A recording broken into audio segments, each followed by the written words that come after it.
The fuck was that? I was saying all kinds of stuff that was very important, but okay. Yeah, just cut us right off. Okay, can I show high rant something real quick? So high rant. Here are the comps we were talking about in the on your Instagram. Here's Stars Kill Rock. Here's Rock Stars Kill. And then here's Kill Rock Stars. But what I wanted to show you was that there was back in the day for like a couple years they did a cassette store day, and they did this. Yes, I remember that. Yeah, So I remember that this was all three of them. Here's all three albums on cassette. You actually attended a cassette store day? I did. Well, they released this. They released these three comps on cassette, and inside of it, it had this, which was this like 6 degrees of separation of all the bands on the compilations. That's so of cool. course I bought that, and then just real super quick, I want to show you this. These are the other comps I was telling you about. So Yo-Yo did 3.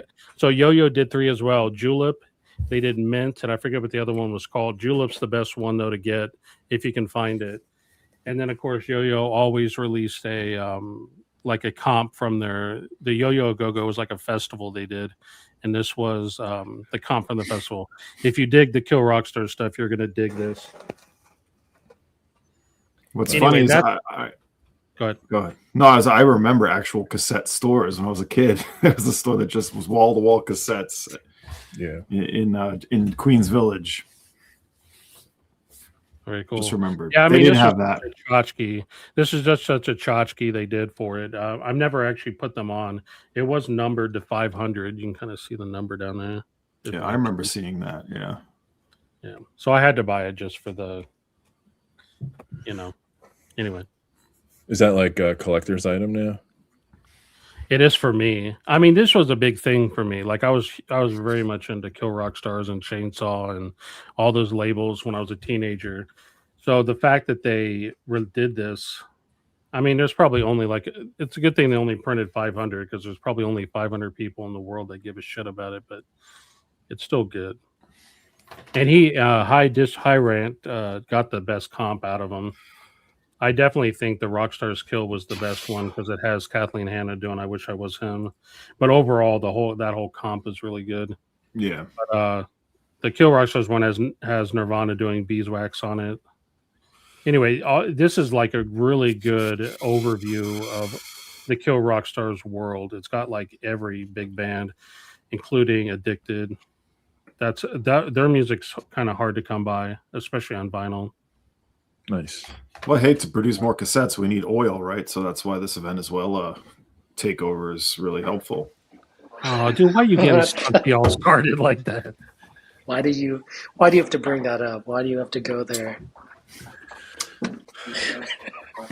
Are we live? Yes.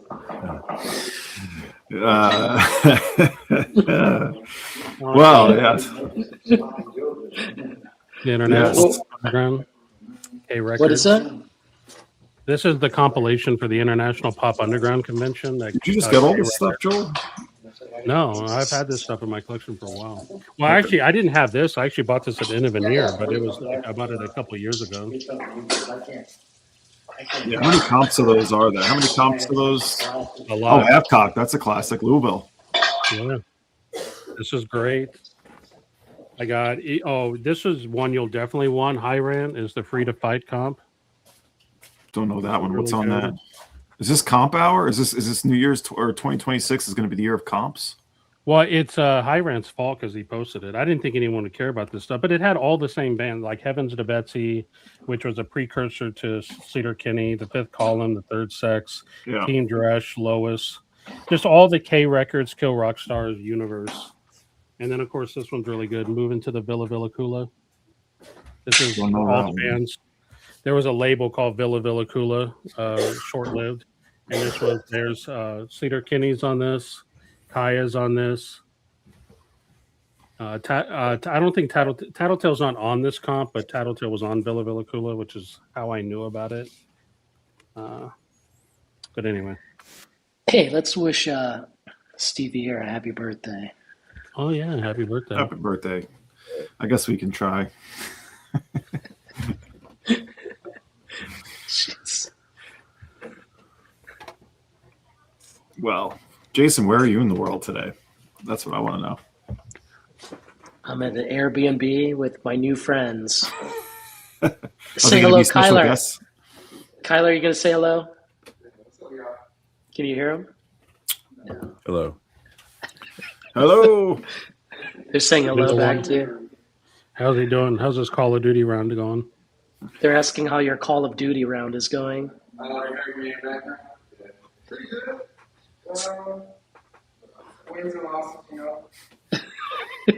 Riveting stuff with I know. the number one stream as chosen right. by Jonas Vinyl Stockholm. Riveting. Yeah. Welcome, Jefferson. Look at this, Hey there. Herc. What is this? Herc, come on now. Herc, this is not. Let me stop. Does Venezuela have seasoned audio files? Wow. I guess we'll Dr. find out. Fear. I know. I don't even know what to say about that. Do you look at And this? every year, comment? the year of Kid Rock. That's right. It's the year of Kid Rock's still Sublime. There's gonna be a alive? new Sublime album this year.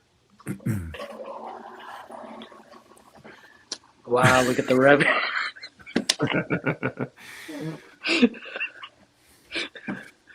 When I do this, I'm reminded of Putterman now, Stunty, when I'm doing this. Like, I'm just. Oh yeah, I agree. That look. The angle. It's just. He was always doing like this, couldn't see or something.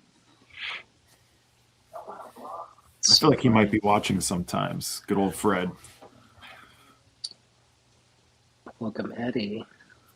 Hey Eddie. Now is now a good time to let everybody know that Tucker Carlson and Wolf Blitzer are backstage. We can bring them in.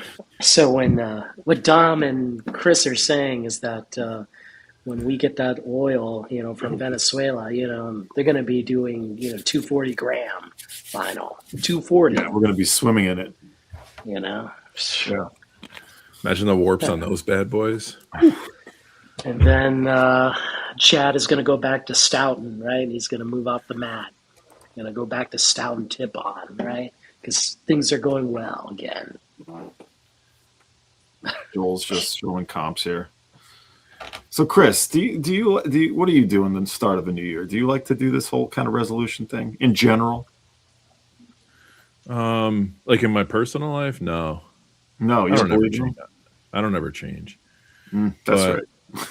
But it is like topical for the VC, and I think for us because specific to our four experiences, I felt like last year we brought a lot to each other's arsenal. We learned a lot from each other, so I thought it's a good way to kind of rethink how we're doing things individually and kind of talk about that a bit. So resolution, I guess, is the marketing part of the stream tonight. But, I think there's things we've all reconsidered, like in real time too, right? Over the past several months. Yes. And we've talked about stuff privately, Have we? I'd rather talk about politics than P. Diddy, to be honest. Did you see that documentary? I'm watching it now, and a lot of it hits close to home based on some of my previous. I know some of the people in some of those shots, and it's a little sad, or not sad. It's a little, based on some of the people. It's just unfortunate, I guess, but that's a whole nother story. It's actually really messed up, but riveting watch, actually. Yeah, it is sad, and it's not entertaining, but it's interesting. Yeah, and I just feel vindicated because I was always a big Tupac guy over Puffy, so I knew I was right back then. he doesn't come off too well in this. No, that's safe to say. But no, I that's good. That's good, yes. Look at Alex with this comment. Are you going to be speaking to the military anytime soon, Rojas? That's right. No, See you I on don't the know. Cape of Venezuela. Well, does anyone else care about resolutions? I actually really do. I actually really like it. I like turning up the calendar and sort of like setting different things that I want to do for the year. Hey Brian, I got your card. I got your postcard, Brian. I've been meaning to write you, but I got your card and your sticker. Thank you. Yeah, I just got mine today too. You got one too. Oh, good. I literally just got it today. It's out of my car because I'm gonna take it to the store and put it up. That's a good point. I didn't know 50 Cent produced that until I was watching the credits. I was like, oh, no wonder this is a real attack. Well, Wait, hold on. Is Stunty defending Diddy? Like, what are you doing? Well, it just seems like, 50 Cent produced this. I'm like, I guess he's not really being shy about, including all the good stuff. But he's said for the past 20 years that he hates that guy. Because there's shit about him. So like now he's got, and it's not like anything stretched in that documentary. Yeah. Well, they're both scumbags, I guess. That's kind of the point. Yeah. Well, one's cooler. I mean, one's a better artist. One exploited less people. As far as we know. As far as we know. Anyway, I really do. I love New Year's resolutions. If anyone's watched my channel in the past, I've done a bunch of different things around the new year. So it's a favorite of mine, actually. Well, I should explain why I'm down on them. It's because I never really stick to them. You don't stick. I did. Okay. I see. But I'm committed. My resolution is to stick to my resolutions this year. Did you set one for records at the beginning of last year? I did. I set like 3. You did. How'd that go? They failed miserably. Okay. All 3 of them. They weren't major. The 3 were like redoing my Discogs want list and trying to be, more organized in what I'm looking for. Failed at that. Spending more time with like liner notes and like reading about failed at that miserably. And the 3rd one was to buy more used than reissue and failed at that miserably. So I was 0 for 3 last year last year. Okay. What about you? How did you do on yours?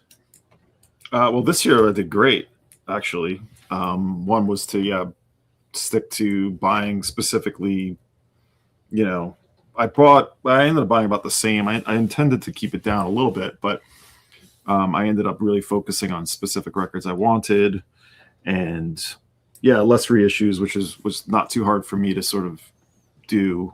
But you end up spending more on original pressing, so it doesn't. You kind of get limited by nature of that. It's hard to buy all the reissues if you're spending more on originals. But the thing that I used to do was there was one year where I said I set out a very grand expectation of only buying like 72 records for the whole year. Mm-hmm. I failed that horribly, so I don't do that anymore. The idea was I was going to be very intentional and buy 6 records a month, and that didn't go well. But I kind of predicted that would happen. But it was a running joke for certain folks about how stupid and silly that was and how I would never be able to live up to that. And they were right. So I don't really predict about the amount I'm going to buy anymore. But I have narrowed my focus and sort of specifically looked to go in very specific directions, and that has happened. Well, did you hit that 72 mark like in 2 months or like probably? Yeah, probably.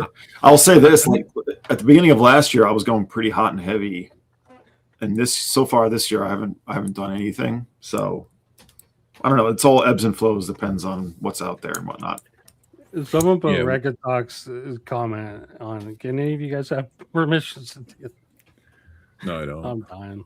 Why doesn't he give us permissions to do this? He keeps claiming we have permissions and we don't. Love to put it on his back. Yeah. Where's Record Talks? Where's it at? I don't put know. that. God damn it, Jason.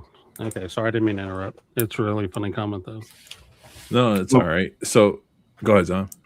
No, but Walt, I have a pretty big scheme I'm going to announce for this year and for going forward. I have well, I'll get to that in a bit, but I have a bunch of different projects I'm working on this year, which I won't get into yet, but one of them I will talk about tonight. Okay, cool. Yeah, I made a list of stuff that is necessary. Some of it I've already put in motion. Sorry, I'm way behind with the comments and everything. Give me permission to highlight comments so I can highlight them. What? Can't do that right on the fly. I want to highlight Ricket Talk's comment. I can't. Only Chris can do that. I don't have that.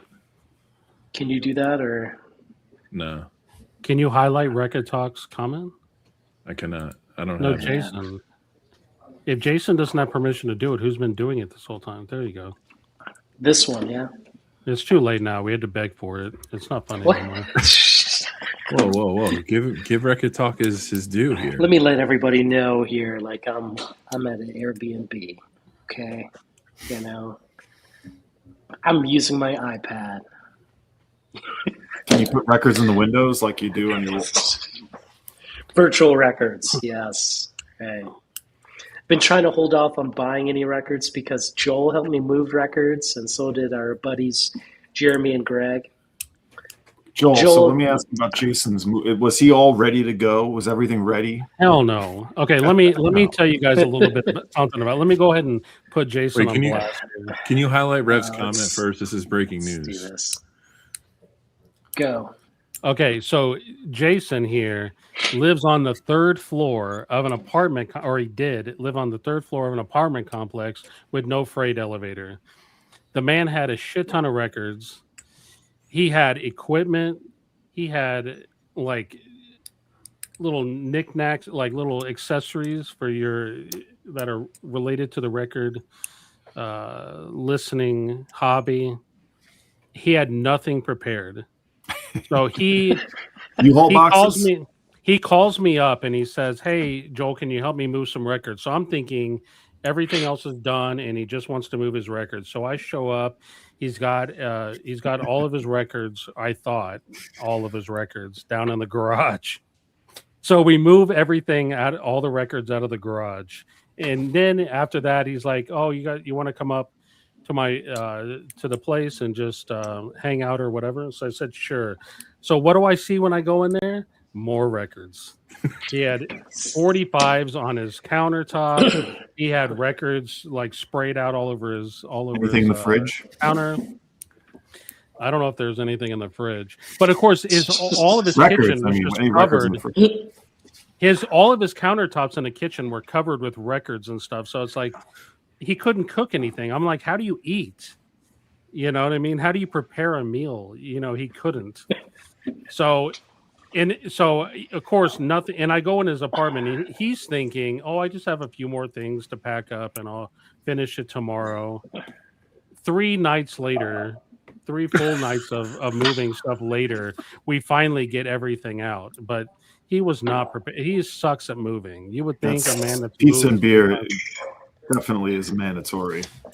I moved a friend's record collection. Well, I've done many moves of record collection, but the last one I did, me and one guy literally moved everything. Well, the guy in question, him and his buddies were just smoking weed and eating pizza.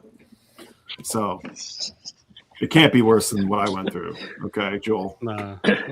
No. But I like moving boxes. But can you imagine though, third floor with no elevator? So you're hauling that shit up and down 3 floors. He had amps. This man, like, we need to have an intervention. The man has like probably 1 functioning amp and then like 20 in various states of repair. You need various amps. You need it. He has like 20 DJ mixers in various states of functioning. You know, cables galore, keyboards. He had like a dozen keyboards of different types, like synthesizers and whatnot. He had a keytar. You have a keytar? He has a keytar. He just has so much shit. And, he had like 1 guitar that looked like it probably plays, and then he has like 3 guitars that were just the head of the guitar with no neck. And I'm just like, what are you doing? What are you doing with all this stuff? You know? And it's just like he just had so much shit that I'm just like when you move, this is when you decide to purge things, but not him. Oh, here's the funniest thing. Okay, Wait, how many people moving, by the way? just us, him and Just I. the two of you? Oh, dear. Yeah.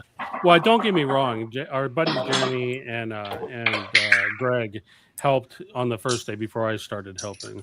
But here's the thing. So in his garage, he had all these like empty shipping containers, right, for records, like the cardboard boxes. So I start throwing. I say, "You can throw them out." Yeah, he's going to throw them out. So I started throwing them out. He had one that he had bought the Doors box set in, so it said the Doors on the side of the box. So I had initially put that in the back of my truck to throw out. Well, I decided that, like I was just gonna, or I told him I was gonna take it home. A few days later, I decided I'm not gonna take it home and I'm just gonna throw it out. He won't let me throw it out. The man is a hoarder. He's like, well, if you're not gonna keep it, then I'm gonna keep it. I'll find someone who can make use of this empty cardboard box that says the Doors on the side of it. Like, what the fuck? It's You part of the know? package. You got to keep it. He is 100% a hoarder. Okay. Well, you're not a collector, so you know. That was yeah. How do you respond, Jason? Joel's not even talking about the best part where he got one of the most amazing records that he's wanted for the whole year. I will say this right here, the number one take record on my want list. Jason just casually mentions the first day that I'm helping him move everything. He was like, if I think I have a copy of the Real Ramona, if I do, I'll give it to you. And I'm thinking he's bullshitting, like he's trying to dangle a carrot in front of me so I'll help him move stuff. And sure enough, and then what's worse is we're putting all the boxes of records into his storage unit, and he's like looking through them all. And I'm thinking, like, well, why are you putting on this charade? Like, you have a copy of this album. If you had a copy of this album, surely you would have told me before when I've been talking about wanting this fucking thing for like years, And then sure enough, he pulls it out. A clean as fuck copy of the Real Ramona by Throwing Muses. Not UK though. It's not. It's a U.S. press, but listen, you don't get cleaner than this. Like, it is perfect condition copy of the Real Ramona, and he just casually pulls it out like it's nothing. And I'm dying inside. I'm like, do I have to continue helping you, or can I go home immediately and listen to it? Like, what's the etiquette here? But he does end up giving this to me, and no pizza. Now I have to. No pizza. Well, we did go out to eat afterwards. Yes. Oh, we ended up going to Piranha. Was that the first night? Did we go to Piranha? Or yes. Was the second night? We went to Piranha, and I hadn't been there in a long time, and I found this thanks to Jason. Copy of the Join the Dots. This is the best. It doesn't get any better than this. Anyone who knows The Cure knows they have the most amazing B-sides. So I had this way back in the day, but I sold it, and I'm glad to have it back again. That's prime Wea shit, Chris. Also, listen, why you got me big? Let's. I'm not going to bury the lead here, but bam, the greatest duo in the history of duos, fucking Kenny G and Michael Bolton at their prime. Oh my god! Same hairstylist. Same hairstylist. Look at these. If you don't have these albums in your collection, I don't know what you're doing with your life. Are you going to give me those? I am going to give these to you. I did. I told him I bought these at Piranha. That's all Jason needs is more stuff to hoard. CDs sitting around. What's the single on the Michael Bolton? What's the big hit? What, Time, Love, and Tender, the title track. Is that one? He used to be Michael Bolton. Look at this comment. This guy's a joker. You better not. You got to be careful if Nathaniel Mars is in the chat. He might want that for. You just have to ask Stunty how many copies of Michael Bolton records does he have? There's got to be a good remix of Bolton somewhere, right? He's probably spun it before. He just won't admit it. No. Anyway, it was a good time. Listen, I'm always down to help people. It was a good time. Yeah. No, moving. If someone asks you to move, you just say yes. All I'm going to say is that I'm very thankful that Joel, was very helpful, along with Jeremy and Greg. Without them, this move would have been more painful. So Joel deserved that record. So why? How come you're in the Airbnb? What's the story? You're just not, the apartment's not ready. Well, I'm still looking for an apartment. Jason's not ready. Jason's not That's ready. right. That's right. I'm not ready. The apartment is not, Doesn't it's not exist the yet. part. That's right. I'm in between. This is how it was in New York. You used to move like 2 weeks before you didn't have a place 2 weeks before you had to move. It was insane. You'd just like hustle and just look at apartments for like 2 days straight and you'd find something. But every time all the places turn up like 2 weeks within move time. And then it was just like pack everything up. I moved records from a 4th floor walk up. That was no fun myself. Oof. Yeah. I didn't have as many then, but it was still a lot. No, so everything's in storage, Yeah. So Joel, even Jeremy and Greg, the other 2 guys that we know, they all try to like look through the diamonds. Jeremy, if you're watching, like, for them to help me move the records from the 3rd to the 1st floor, I gave them 2 records. I gave Jeremy a copy of Howlin' Wolf. I believe it was Moanin' and Moonlight, and then I gave Greg a copy of King Tubby Meets the Uptown Rockers. Damn. Pretty nice. All OGs. So, Pretty nice. free, What? Thank I would have you, flown out guys. to Austin for that. Really? You would So have flown too. out. Yeah. I You need a would've flown out. King would've Tubby. flown. Yeah. You would have And been Dom like, and I oh, would- thank Dom and you I for just would have helping me smoked move. weed and I'll ate take pizza this while you squash guys from were you. Oh, the other thing that I got to do, which is not a small thing, I got to have a personal listening experience for psychedelic horse shit. I got to hear the album on Jason's Director's system. commentary. Yeah. He has which by the way, I'm going to out you. He has a sealed copy of the psychedelic horse shit album on vinyl. That's not many people in the world can say that. Anyway, Yeah, I moving thought that is was cool. moving stories are good. What's the worst move you've done, Chris? What do you got? I don't really have any horror stories moving. Okay, no, Really, Joel, yeah, no really one. always worked out. I have a bunch. I've had a lot of like ridiculous moves. I put records on one time. I put records on the street because we did a man with a van and we literally packed this thing to the gills, moving from one place in Brooklyn to another, and I had to put a bunch of records on the street. I didn't. I could have walked with them. Okay, sure. I could have probably figured it out. I know what was in there. There was a couple of Beach Boys records in there. There was a Toasters record in there. New York City ska. Yes. And I don't remember. It wasn't that many. It was maybe like 30 records. Well, we know your relationship with the Beach Boys, so we're not surprised. Yeah. It's like, I can find this shit anytime. Who cares? Yeah. No But- Rusty in those grades. No, I don't believe so. Who knows? Maybe I was clueless then and I found one. But no, it was hilarious. The thing was literally to the gills. A man from Canada with a van.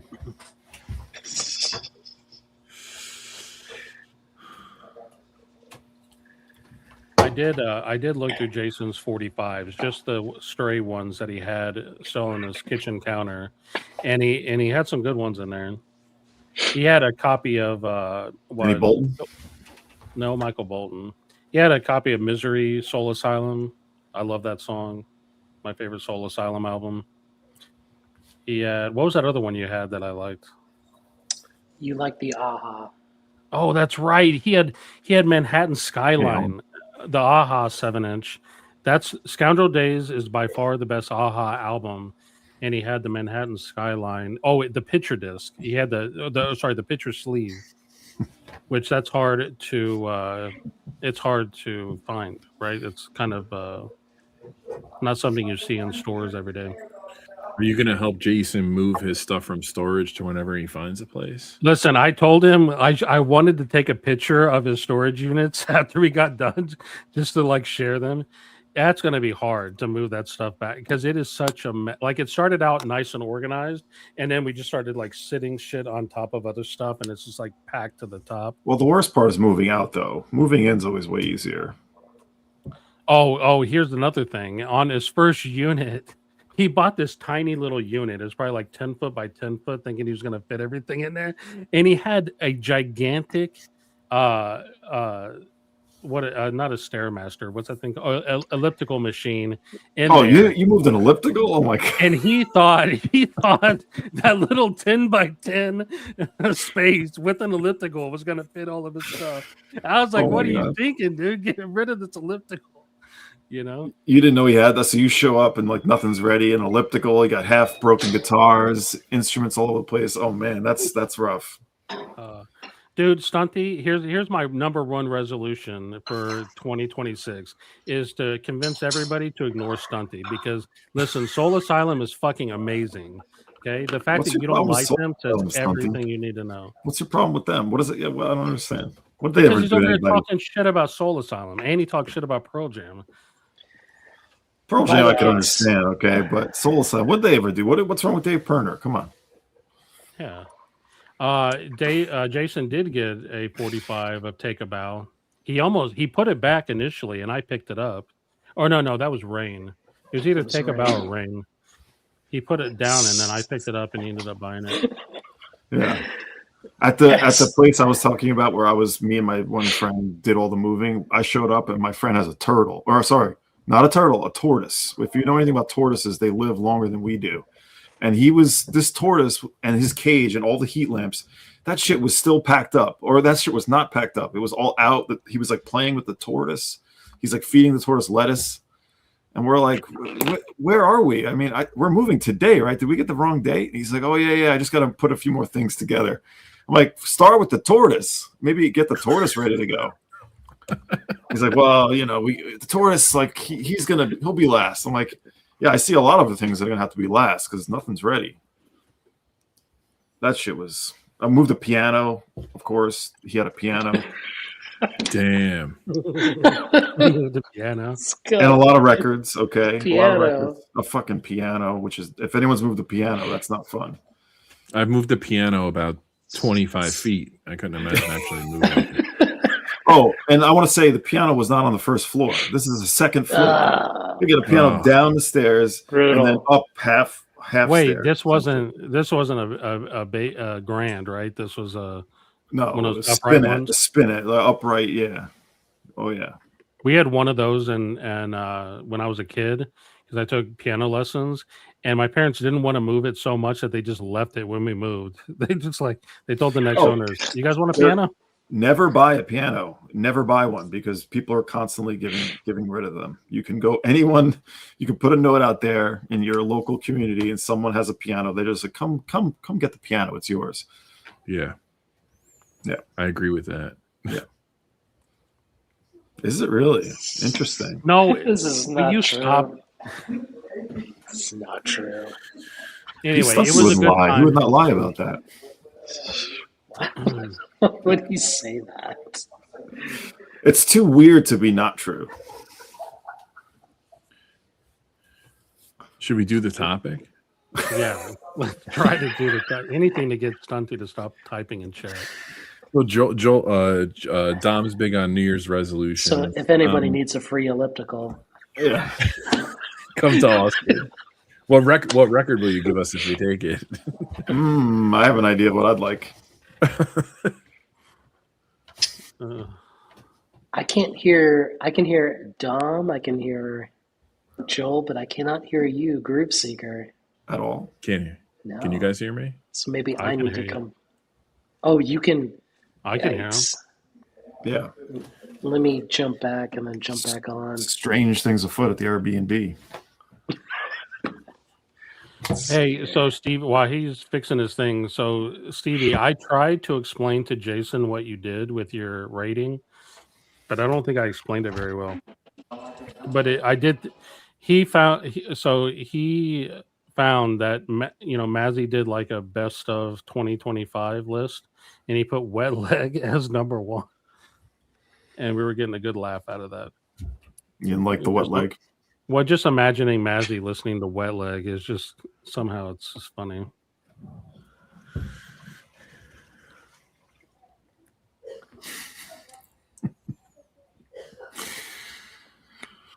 So what's a topic, Groove Seeker or Dom? Whose idea was it? I guess it was mine-ish. Yeah, I think we were going to talk about how we're going to approach things in 2026. Maybe you're not going to change it all. Maybe you're going to try different things as far as collecting in the vinyl community.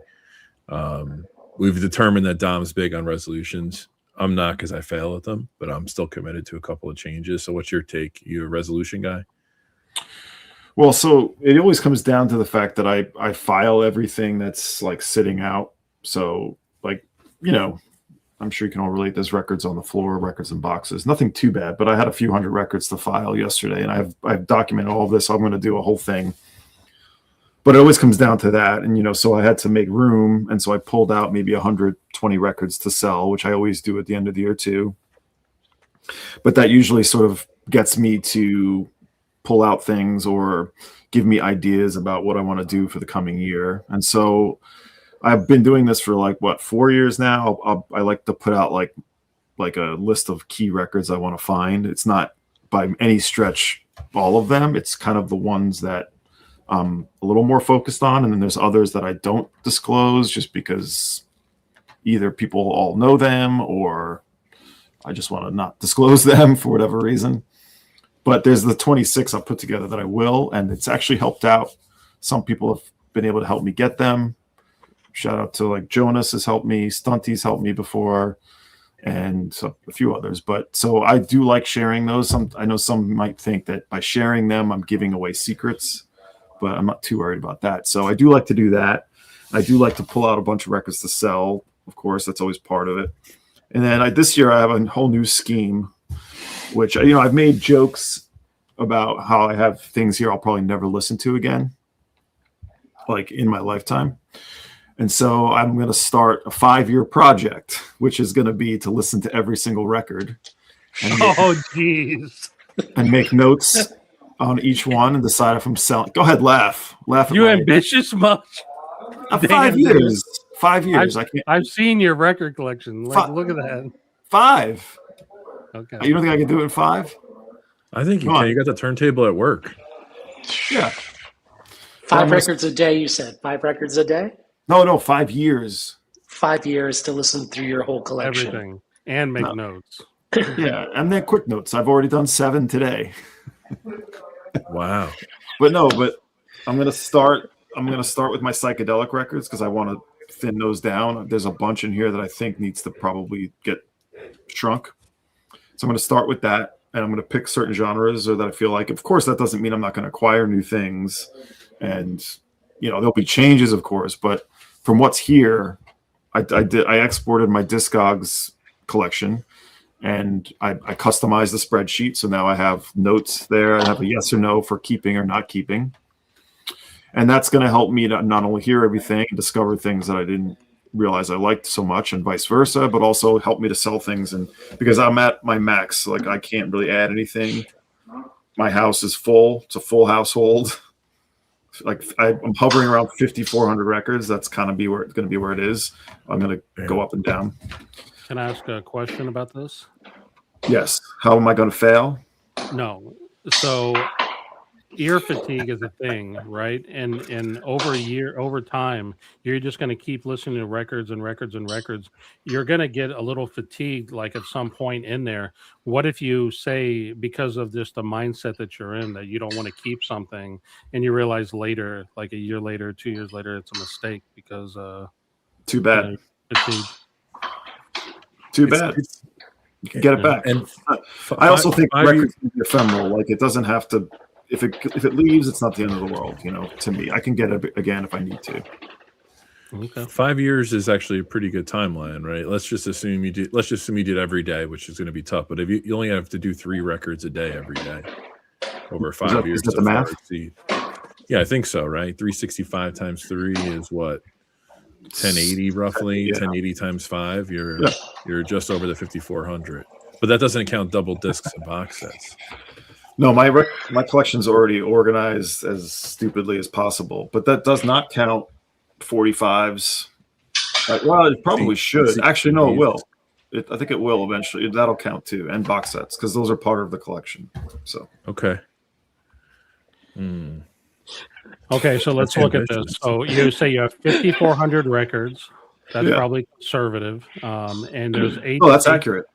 1825 days. That means if you listen to 3 records a day, this is assuming you don't buy any new records, and we know that that's not going to happen.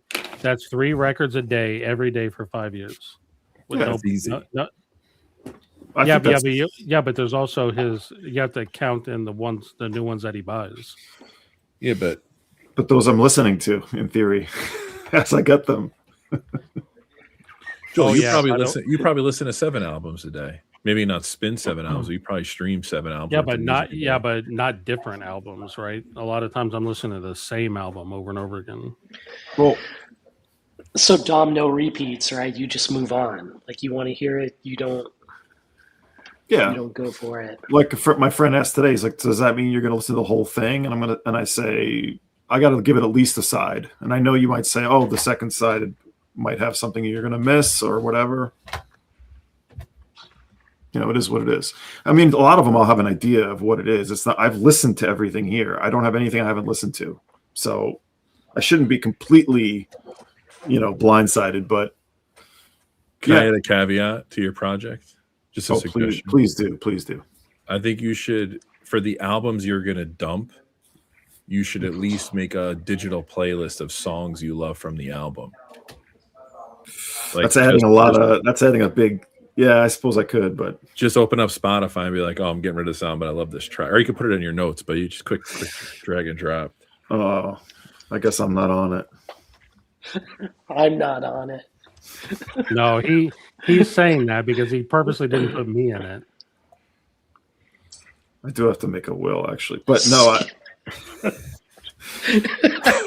that's good. This is hilarious. No, I don't have that damn record. Fuck that record. Yeah, Dom's deep in his Psych collection. He's just like, "Oh, I have 2 copies of Fractured Moonblood. What the fuck?" Yeah, one's signed. I don't remember that. Yeah, Jefferson. I don't know. No, I'm going on the content of what's on here. And if I have to replace it at some point, I will. But I don't think I'm going to have that issue. I'll be buying new stuff, and I am also going to I have to sell my turntable. That's another thing. What turntable? Your current main turntable? Yeah. Well, I have an old house here, and nice, Alan. But my floorboards are creaky. My floorboards move, and I have a Thorens floating turntable, floating platter, and it's been skipping. You walk in, I don't care who's there. That's pretty good. It shakes the turntable, so it skips whatever. So I've been talking about mounting it, but where it is, it's in a window, so I'd have to mount it in a weird way against the trim of the window frame.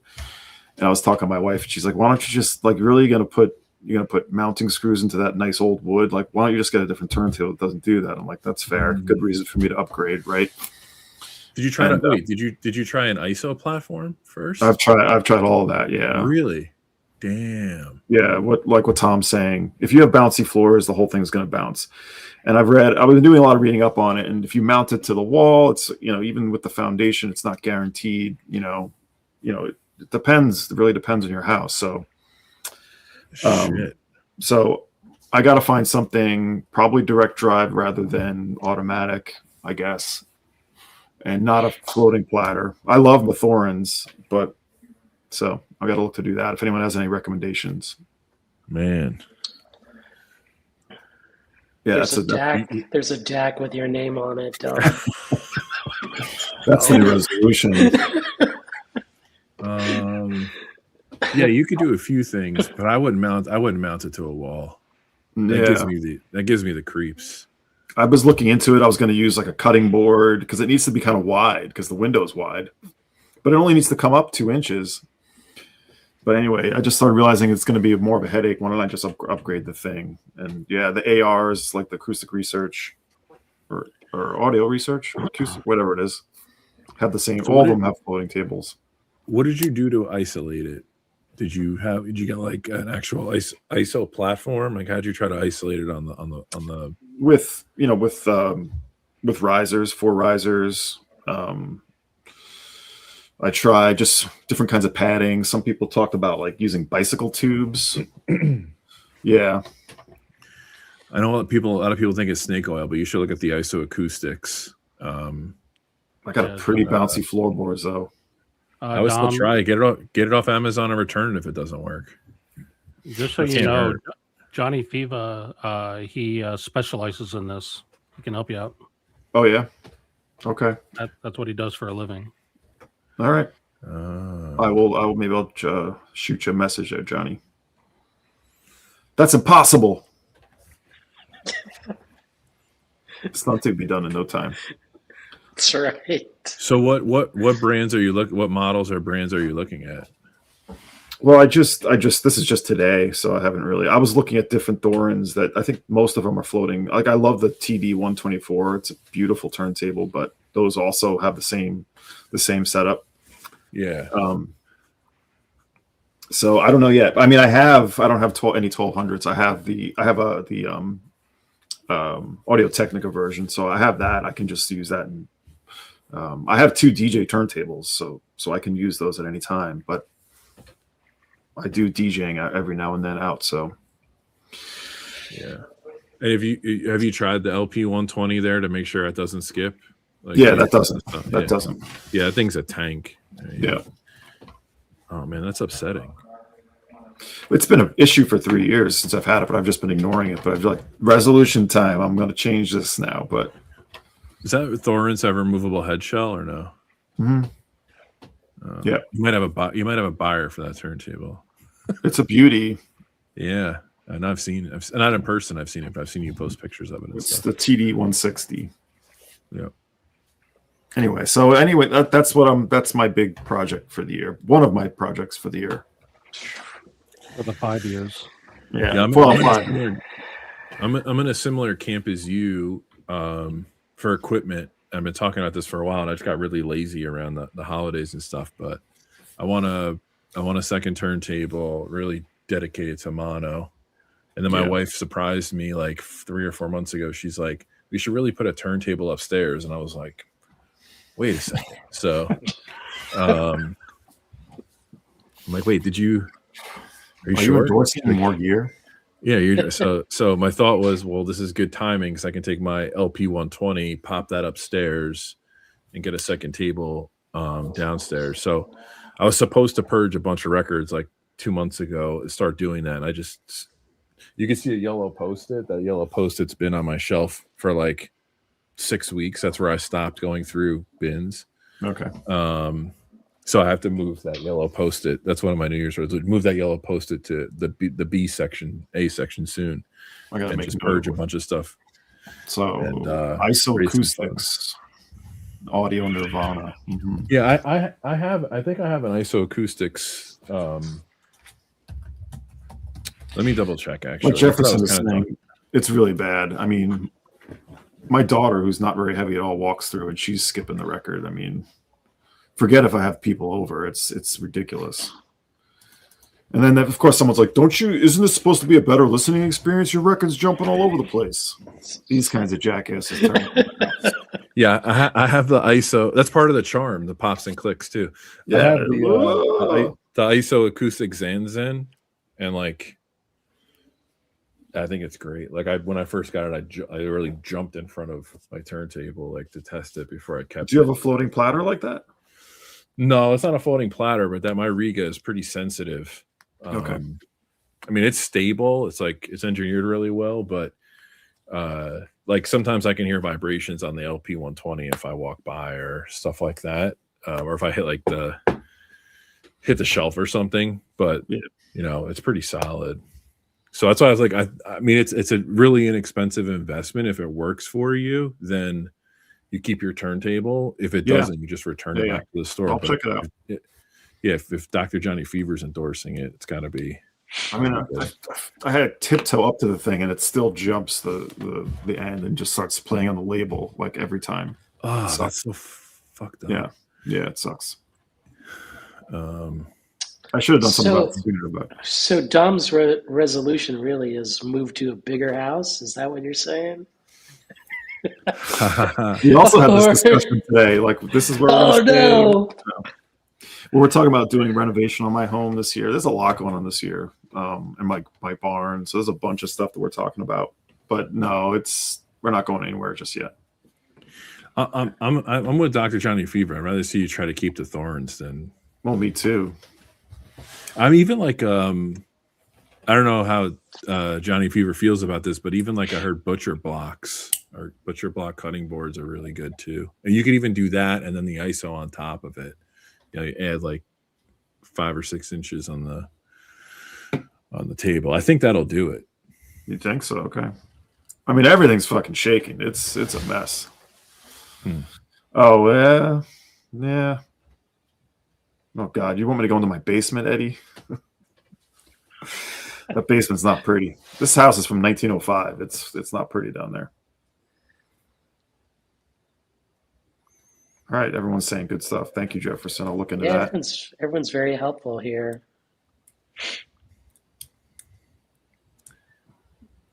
We have the best chat. I know. Are you going to put Stunty in your will, Dom? That's another thing we talked about doing this year. We got a lot going on. Yeah.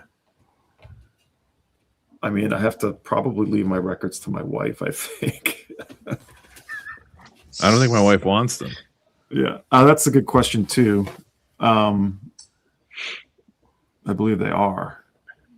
Look at everybody like analyzing your house. Yeah, I mean, I could jack up the floor. Can you give us a house tour? I know a guy. We can get some concrete poured in there, you know, in that section. Oh, Jesus. Get a nice level and stable. Call Fremer. Maybe Fremer has an idea. Oh, Paul, was it? I'm wondering who that was. It was probably Trey, who's in the band. Yeah. Probably not. So much moving talk today. So Joel, you got a resolution this year or what? Me? I got a couple more. I do have a resolution.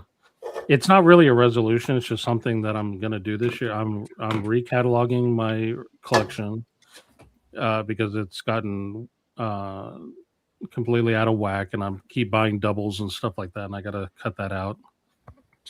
I'm also re-sleeving everything while I'm doing it. So re-sleeving, recataloging. I know it's not a sexy resolution or anything like that. Everything else to do with my resolutions has to do with the store.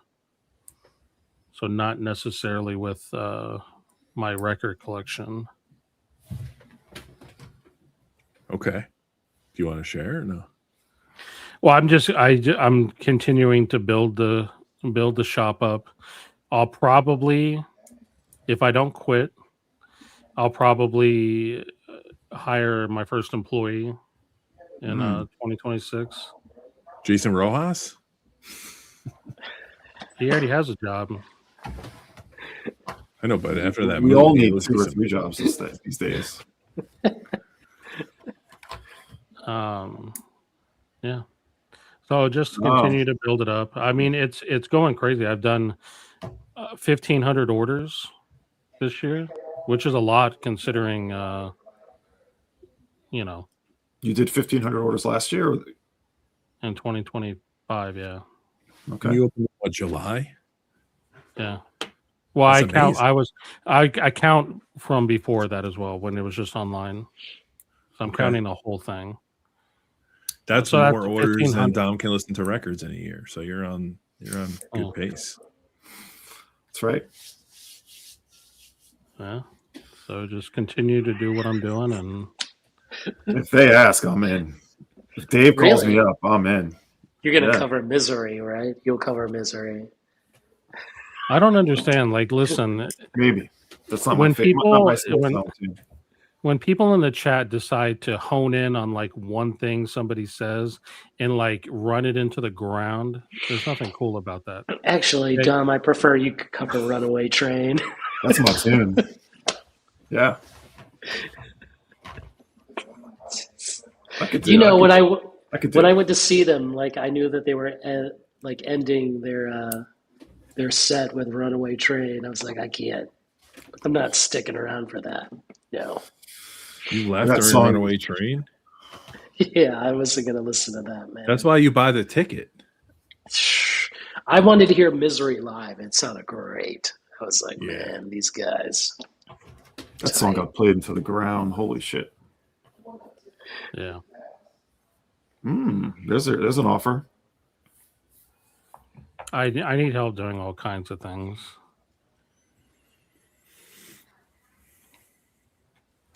Jason, Anyway, what's your those are- you got resolutions? Let's find out. He still can't hear me. Who? You really? Me? You can't. Yeah. Yeah. You're asking if I have any resolutions? Yeah. It's got to move first. Yeah, probably. You know, according to Joel, probably lessen up on the DJ mixers. Let's get rid of them. You know. I just think like if they were me, I would clean up the equipment, plug it in, make sure it works, and if it does, try to sell it, right? Try to move it on to somebody else. Because I mean, he Sure. has like literally a dozen different DJ mixers. It's like nobody needs that many DJ mixers. Joel, what I don't understand is Jason was asking me if I would ever stream music, and I'm like, I don't have a mixer, so I'd have to go out and get one. He's got it in his house. Like, I mean, am I not a co-founder of the VCSC? I can't get a bone. I got to come down and help you move and steal one. You won't even know what's missing. What the hell is This is assuming he has one besides the one that he uses that actually works. Because I don't know, they may not work. I'd have to test it. I don't know. You're right, Joel. So that and the guitars, right? But you didn't move the guitars, right? We didn't do that. That was me. They were already moved. Yeah. Yeah. I could, for the person who was it, Jefferson, that asked the question about the business. I can do a different video on that. You guys don't want me blabbing on about that stuff here. No, talk about it. Talk about You it, should. man. You can talk about it. Hell yeah. Come on. This is the VC Social Club, man. Well, so he says I'm not refocusing the business. I'm just continuing to grow it. So I'm going to keep doing what I'm doing. Just keep doing more of it and keep growing and it's kind of funny. Like most of the good things that have happened in my life, they've happened by me putting myself into uncomfortable situations. You know what I mean? Like when I started DJing, I mean, this was like 25 years ago or whatever it was. That's not a thing that I'm a pretty introverted person. It may not seem like it because you guys hear me talking a lot, but the reality is like if I don't force myself to do things like this or to DJ or to have a store, like you would never see me or hear from me. You know, I just fade off into nothing, and you wouldn't, you know. So like I purposely push myself to do things just to see what'll happen. And amazing things always happen, which is why I keep doing it. But I keep pushing myself. Go ahead. No, say it's like a runaway train, wrong way on the one-way track. And it could lead you to misery. You guys, fucking Christ, dude! I'm not mentioning anything to you guys ever again. But anyway, I just keep putting myself into situations with the store just to see what'll happen, and I think 2026 something crazy will happen that I can't even imagine. Are you still right in the now. experimental phase of it in your head, though? You were saying it's an experiment, right? I mean, I was still viewing it as an experiment because, well, I'm not as experiment because now I have more experience with it, but I'm learning about the you know, how the distributors work, the distributors. Did I say that right? How they work, and I'm still, you know, am just as upset with Alliance as I ever was, and you know, but it's the experiment is figuring out like because I think the deck is stacked against a store being successful, right? I think if you're grandfathered in, right, if you're a Waterloo or a Breakaway or whatever stores you guys have in your area, like, or Innoveneer, like you've been doing it so long that you're always going to have a high level of success. But for a new store to get off the ground, like I've seen it time and time again. There's a lot of stores that I really like. They come off the ground and they kind of just hit a plateau. They stop growing. They continue to do what they do, but they're no longer growing and getting bigger. And I think a lot of that has to do, it's a conscious choice, right? It's either a choice or you're not making the best decisions on how to grow your business. And actually, I see the same thing in the bigger stores too. Like, there's no reason why Waterloo couldn't be as big as like Amoeba, right? There's nothing stopping them from doing anything except for it must be a conscious choice not to get that big. It's just so hard for new stores to start right now. I mean, I think it's hard for any small business to start any kind of retail, but the chips are against you. I mean, you have to keep your expectations so low and make small, gradual steps. Yeah. Yeah, so I just want to see how big I can get it. And I've already reached the point where I need help. Like I literally have like 9 boxes or 10 boxes of used stuff that need to be priced, and I don't have any time to do it. And so I'm figuring out the inventory system. I just now started using a tool that'll keep my store inventory and Discogs in sync. That was a big thing that was holding me back from, because honestly, like Discogs is still like a large percentage. It's over 50% of my sales because the record buying public loves Discogs. I mean, they've have such a large market share. It's really hard to convince people. Like I'll tell people when I send everyone I send an order to, I put a little thing in there saying like, hey, if you buy from the website instead of from Discogs, you get 10% back.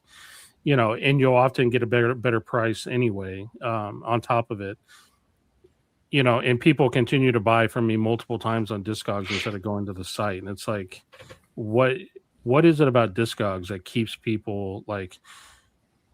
There are all kinds of great stores that have their own websites, and yet people continue to buy on Discogs. Not enough though. There's still a lot of room for growth in that. Generally, like there's not enough stores that do that spend the time to put their used stuff. Dusty Groove, Plaid Room. There's a few, but like reliably, I mean, not many. But those staffs are probably huge, right? They probably have a lot of people on staff. Yeah. To do that is a lot. Yeah, I talk to the guys at Darkside occasionally about it, and like they're like, we just don't have the number of people to keep up with it. Like we put most of what we can, but it's not easy, unless they get bigger, they can hire more people. But I feel for the 1 or 2 person shop that's crushing it, but they're not even exposed to online because it's just such a hassle. I mean, Joel, you got to think about it too. You're burning whatever you burn on 9 boxes of records. You don't even have them out for sale. You're not even recouping that right away because you don't have the time to price it. It's kind of nutty. Yeah, I mean, I have to think about it. The part of the reason why I decide where I'm going to put my energy at every day. Like every day I'm doing, even though I'm working a full-time job, every evening, every weekend, I'm figuring out, okay, what am I going to do to make the store better? And I choose the thing that I think is going to get the most records into people's hands that they want and what's going to make the most money. At the same time, the used stuff, unfortunately, at my store, a lot of people don't. I mean, they do. I don't know. I think I've reached a point. I just need to make sure that I have enough work for a part-time person that once I go through those 10 boxes, like I have more to like work for them to do. I don't know. I have to figure it out, but this is part of what I have to figure out. There's other things I have to figure out with the business too, like on the financial side. Like how I determine my finances are like what's in the bank account, what's in the business bank account. Do I have money in there? I do. Okay, then I'm doing good. Yeah, like what Chance just said, pay them in store credit. Like if I was a 16, 17-year-old kid and you said, I'll pay you in records to work, I'd be like, sign me up. Yeah, I mean, I don't know. I'm a little bit of a, I don't want to say control freak because that's like has a negative connotation, but I want it done a certain way. And I need to learn how to like trust someone to help me. Like I need someone to kind of earn that trust, or I know they're going to do it the right way. Just have kids. You can put them to work. Yeah. My There own you go. kid. I mean, because right now, like if the store fails, then I know it. I did it. It's me. I'm at fault or whatever. But if I hire someone and they do something, I don't know. Yeah, Dom's going to show a recap of his turntable projects. His son's going to be laying down like floorboard, like nailed down. This is where he lives and sleeps now. For the Rev, it's not my full-time job. I have a full-time job. This is something I do evenings and weekends. So I haven't even, if I ever get to the point where it makes enough money, where I can make it a full-time job, I will. But no, it's not a full-time job. So you can imagine I spend my every waking moment, doing something for the store. It's like a moonlighting thing. That's your Batman. Yeah. And High Rand, I don't just sell new records. I have used records. I just have them in the store and not online. So like if you go on the website, but listen, here's the thing. I have a solution for getting the used records on the site. I just need time I have a tool that's a two-way sync between my website and Discogs. So I'm going to have new records on the website syncing to Discogs, and I'm going to put used records on Discogs syncing to Shopify, to my website. It's on Shopify, and that's how I'm going to get used records on there. And I'm obviously going to start with like the the more desirable used records. I'm not going to put like $1 records and $5 records on there, but I agree with you. But here's the other thing, High Rant. A lot of people forget when I started this. Here's the thing. I had to ignore what a lot of people said in order to even have the guts to do what I've done. Because when I started this, I know a lot of store owners. I know a lot of people that sell records outside of stores, and everyone told me the same thing. They said, forget about new records. Only sell used. You need to focus all of your energy into used records. Forget about new. And to me, that's a failing strategy. You need both. You need new and you need used. You cannot survive on used alone because I've seen it. You will plateau because you're entirely dependent on whatever used records you can find. And in Austin, there's a lot of competition for used records. You know what I mean? I don't have the time to do what Record Safari does or to see what Lance does at Permanent Records and everybody else where I'm, globe trotting around the world buying used collections. I don't have the time to do that. And I'm not and that's great. I love what they're doing. I think, to me, I looked at what like Dylan and Noble Records did. I looked at what the guy up at Too Many Records, I saw what he did because they chronicled the start of their store on YouTube. And I said, that's a nice model. It's nice. I just personally can't do that.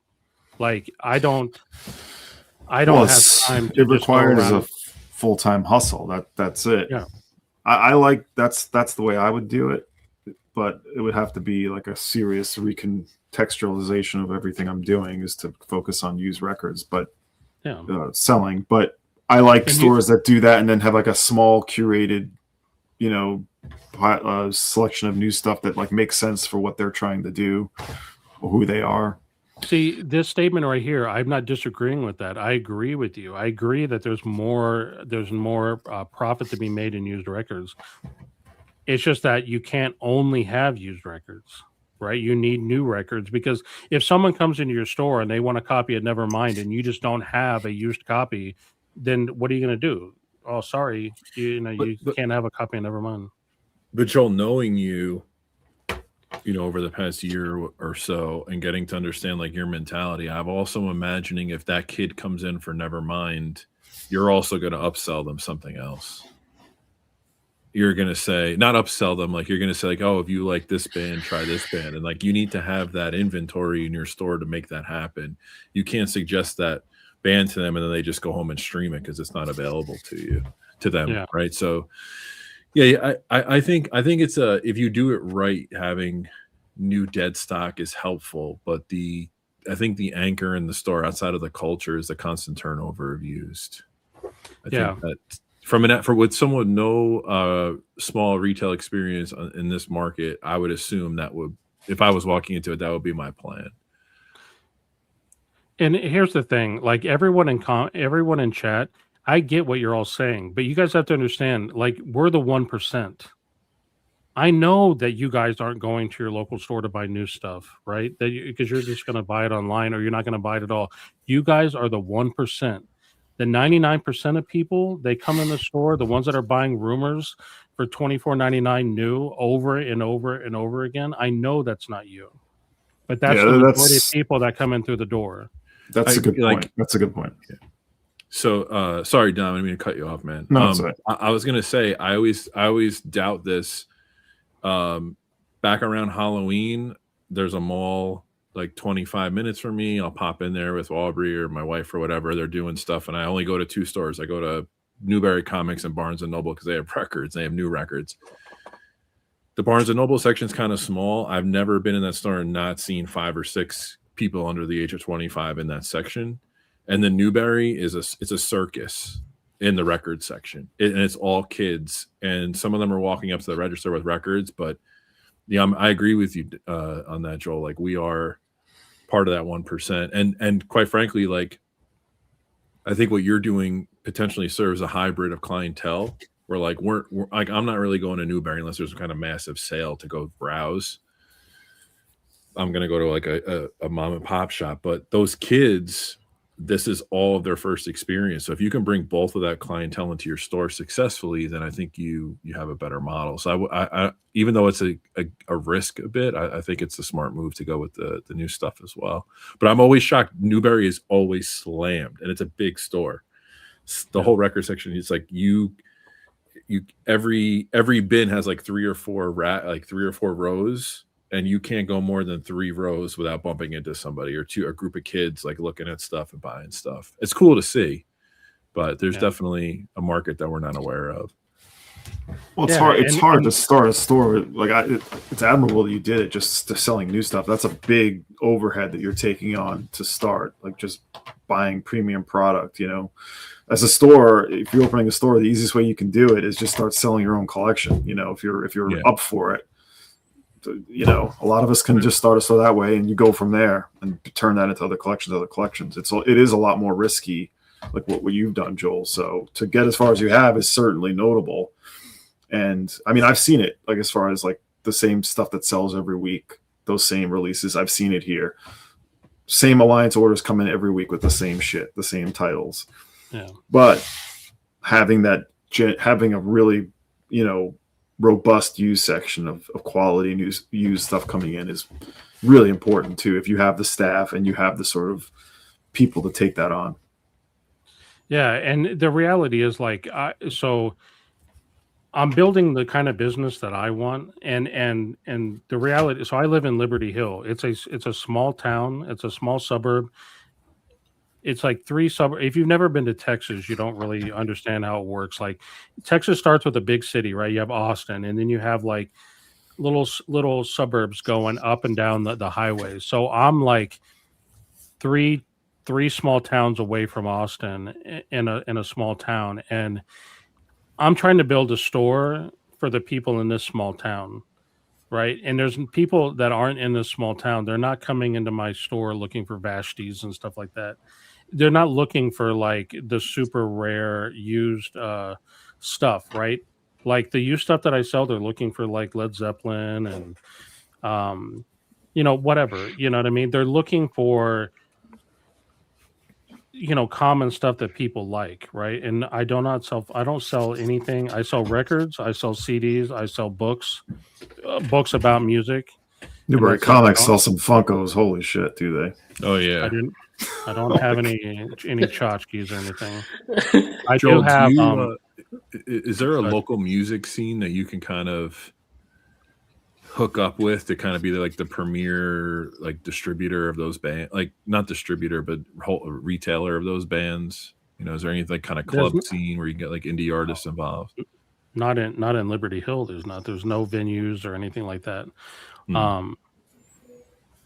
But I thought about starting like I have plenty of room on the land that store's on. And so like when the weather gets better, I'm going to build a little stage, and I have a little sound system, and I'm going to have bands play there, like outside, and set up some tables and some chairs and stuff.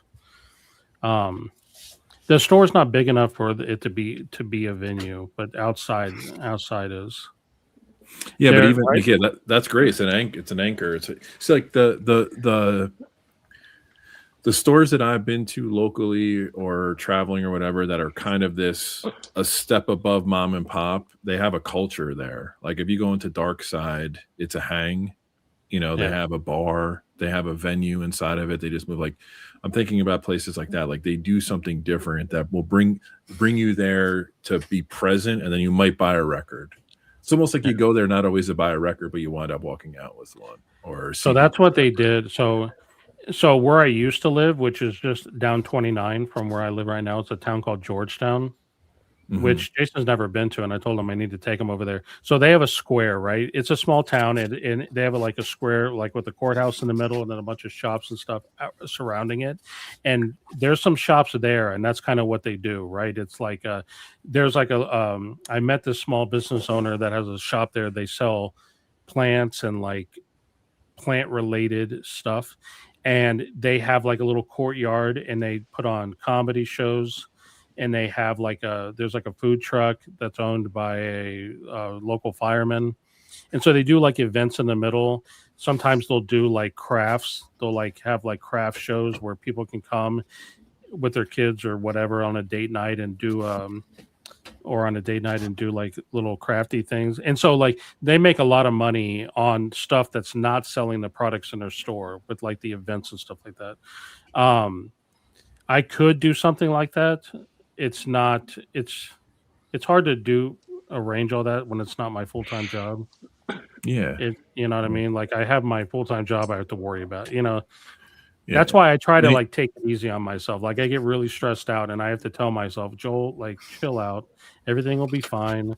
You have a full-time job. Like you're not expected to move mountains. Oh, my timer's going off. Well, so yeah, anybody can open a lemonade stand to subsidize their business. That's like, yeah, you know what I mean. So, but to your point, it's like you need to put the time in to be able to do that. It makes sense.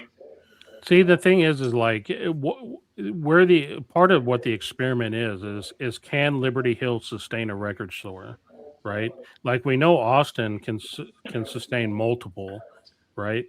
But there's no record store near me. There's a bookstore that carries a few records down in Cedar Park, which is like the next town closer to Austin. And there's Piranha and Round Rock, which is like way across town, like 30 minutes away. Outside of that, there's no one else near me. So like if you want records and you're anywhere, in like a 30, 40 mile radius, you're coming to my store. So Joel, to drive into Austin. What's your ideal, outcome that you would like to keep working your day job and running the store, or running the store full time and not having a day job? Like what would your ideal situation be? Okay, so Dom, you're someone, you have a wife and you have kids, right? So like, like it would be a hard sell to tell your wife, like, okay, I know we have a certain lifestyle propped up by what we're doing with our day jobs. Let me put all that on hold and let me go start a business, and we'll start like be starving artists. You know what I mean? Like it's not a thing, right? My wife made it really clear when we started out, like, we have a lifestyle. I want to maintain it. You can do this thing on the side, but unless the store is able, one of two things has to happen. Either the store has to earn enough money, the same amount of money that I'm earning at my day job, which that's it's possible, right? Except for the day job is a steady paycheck, right? I'm salary, so every month this is what it is. We know what it is. Healthcare. I assume you have healthcare. Yeah, and healthcare and all that kind of stuff. So either that has to happen, or the opposite has to happen. I have to convince my wife that I want to change our lifestyle to fit this reality, which what I've told my wife in the past, and she may even be watching this video. I told my wife, like, I'm trying to build us a life that I want to continue living until I'm dead. And I know that I'm not super happy, like working for somebody else, making them a bunch of money and me just working a day job. Like, I know that the store is a lot of work and I could do it.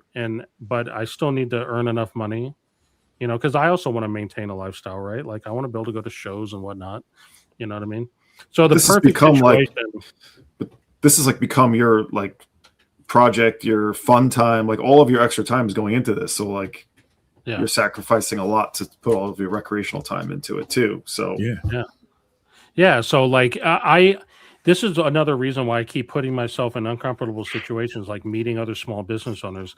Like, maybe the future of the store isn't in the location it's in right now.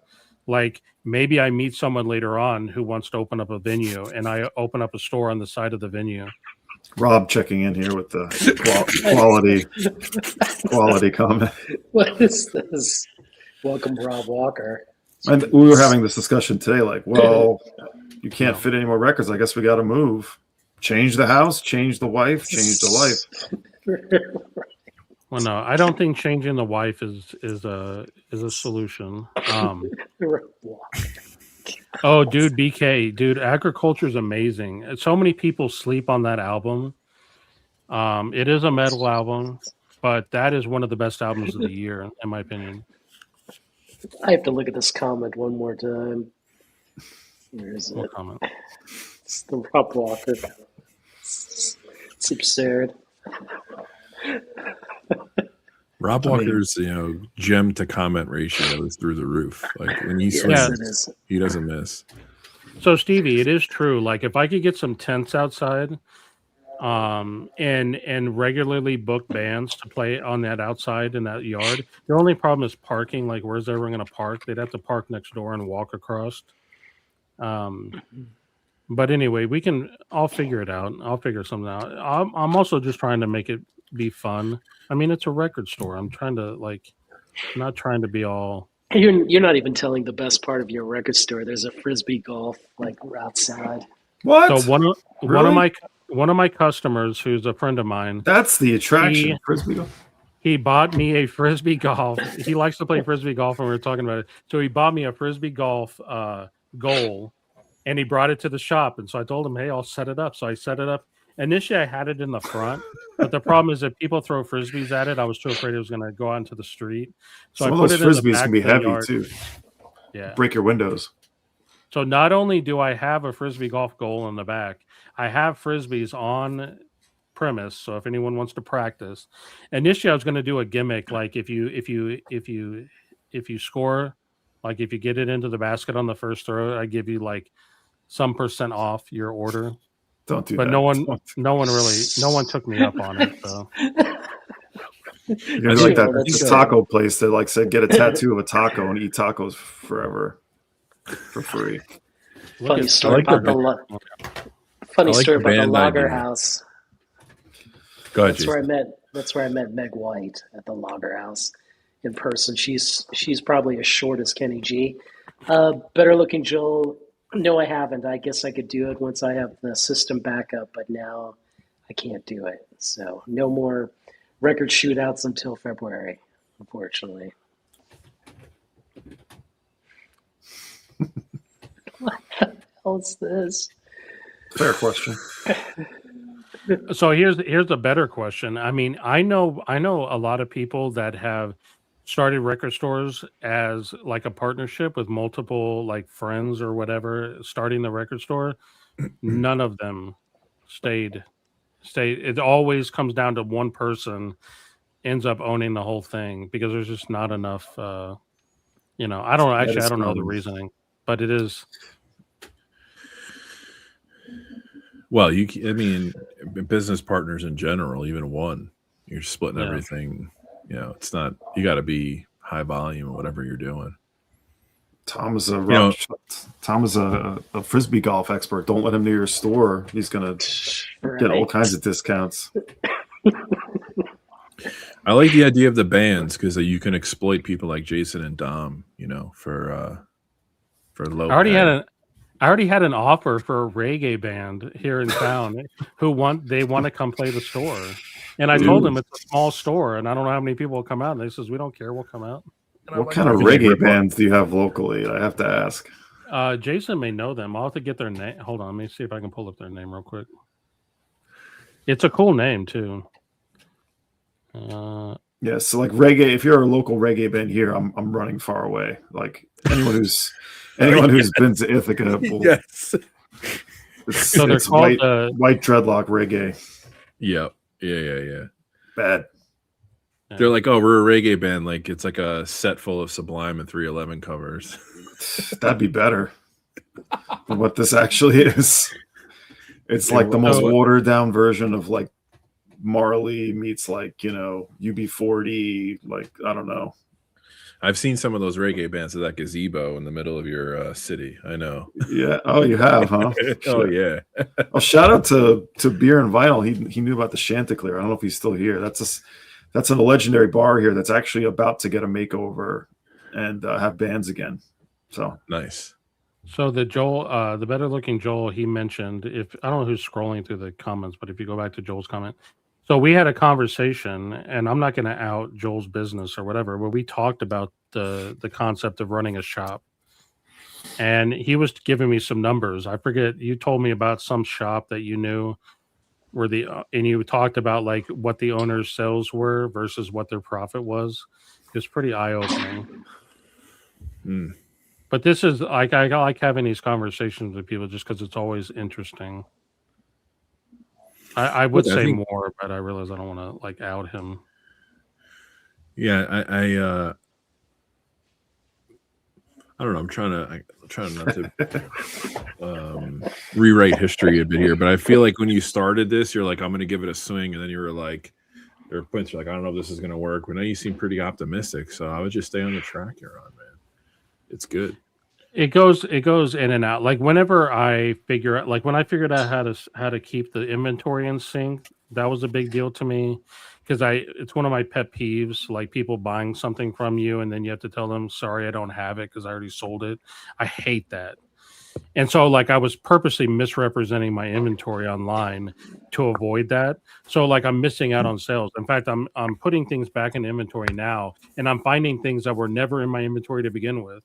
So it's like no one could buy it unless you came into the store because it wasn't even on the website. So now I'm fixing that. And so sales have like skyrocketed. Like my sales have jumped a lot as I put more things online. And so, and this is with me buying in small quantities. Like I'm not a store where I buy like, a shit ton of copies of some of these new records. But anyway, has doing any of these streams helped you? Like, have people come in and say, "Oh, I heard about your store from your YouTube channel or whatever"? Or no. No, I mean, people came to the convention and said they saw. I mean, mostly it was Jason, I think. Well, I met Stevie. I mean, Wonky. He came into the store. I think he watched other VC channels. But I don't think he watched this channel until we all met. But he's become a friend. Yeah, there you go. So Joel, what was that figure? 1.2 million in sales, 40K profit. Yeah, he said there was a store owner, and this was without paying himself. He made 1.2 million total in sales, but only 40K in profit. This is a record store? Yeah. And he had told me what the record store was, but I forget. But is that also taking into account his spending on collections and whatnot? It has to be, right? So everything, yeah. So maybe he didn't move what he sold that year. Sounds like record store day to me. Yeah. Records dead stock. A lot of picture discs, 50% off next year. I could do that, Jason. How many people you think would show up for a Jason Rojas meet and greet at the store? You'd have to hire security. You call it a meet and greet. Some might call it an intervention. Yeah. you schedule a meet and greet for Jason, but all of us are there in a semicircle of folding chairs with coffee, talking about his issues. That would be. So, how many mixers do you have, Jason?